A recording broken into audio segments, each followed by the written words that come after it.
السلام علیکم ورحمۃ اللہ وبرکاتہ۔ بھائیوں اور بہنوں، درود پاک پڑھنے والے پر انعام خداوندی۔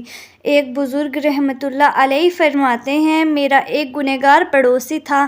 نشے کی وجہ سے اسے صبح اور شام کا علم نہ ہوتا تھا، یعنی صبح اور شام کا بھی پتہ نہیں رہتا تھا۔ میں اسے واضح نصیحت کرتا لیکن وہ قبول نہ کرتا، یعنی میں اسے بار بار سمجھاتا لیکن وہ نہیں مانتا، توبہ کرنے کے لیے کہتا مگر وہ توبہ نہ کرتا۔ اس کے انتقال کے بعد میں نے اس کو خواب میں بلند مقام پر فائز دیکھا، اس پر جنت کے اعزاز و اکرام کا لباس دیکھا۔ میں نے اس سے دریافت کیا اور پوچھا کہ کس کام کے سبب تو نے یہ مقام مرتبہ پایا ہے؟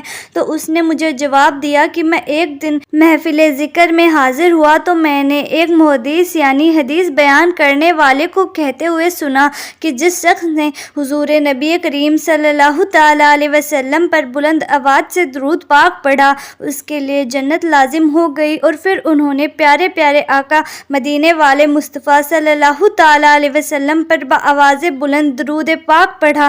میں نے بھی ان کے ساتھ بلند آواز میں درود پاک پڑھا اور دیگر لوگوں نے بھی اپنی آوازوں کو بلند کیا، تو اسی دن ہم سب کو بخش دیا گیا۔ مغفرت کو یہ حصہ اللہ رب العزت نے مجھے اس نیت یعنی درود پاک پڑھنے کی برکت سے عطا کیا ہے۔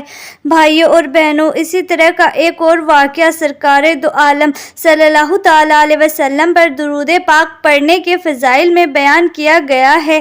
ایک عورت کا بیٹا تھا جو بہت گنہگار تھا، وہ اس کو نیکی کا حکم دیتی، بے حیائی اور برے کاموں سے منع کرتی، لیکن وہ باز نہ آتا۔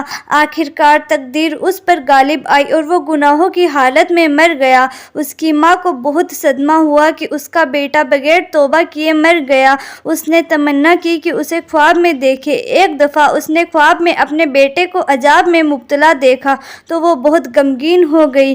جب کچھ مدت کے بعد اس نے دوبارہ اپنے بیٹے کو خواب میں دیکھا تو اس کی حالت اچھی تھی اور وہ خوش تھا۔ اس نے اپنے بیٹے سے اسی خوشی کی حالت میں متعلق پوچھا کہ اے میرے بیٹے، میں نے تجھے عذاب میں مبتلا دیکھا تھا، یہ مقام و مرتبہ کیسے ملا؟ تو اس نے جواب دیا، اے میری ماں، ایک گنہگار شخص ہمارے قبرستان سے گزر رہا تھا، اس نے قبروں کی طرف دیکھا اور دوبارہ زندہ اٹھائے جانے کے متعلق غور و ذکر کیا، مردے سے نصیحت حاصل کی، اپنی لجز پر رویا اور اپنی خطاؤں پر نادم ہو کر اللہ رب العزت کی بارگاہ میں توبہ کی کہ اے پروردگار، اب وہ کبھی بھی گناہ کی طرف نہ پلٹے گا۔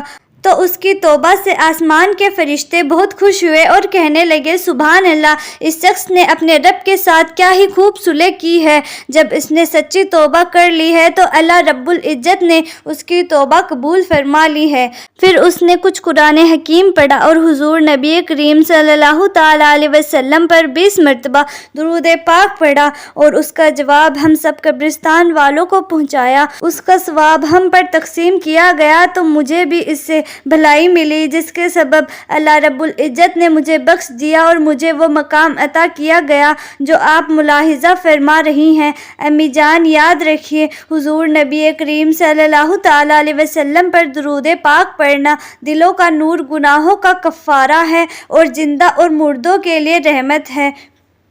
بھائیوں اور بہنوں، امید کرتی ہوں کہ آپ کو ہماری آج کی ویڈیو پسند آئی ہوگی، لہٰذا اگر ویڈیو پسند آئی ہے تو ویڈیو کو لائک کریں اور زیادہ سے زیادہ لوگوں تک شیئر کریں تاکہ یہ ویڈیو اور بھی لوگوں تک پہنچ سکے۔ اور اگر ہمارے چینل پر نئے ہیں تو چینل بھی سبسکرائب کریں۔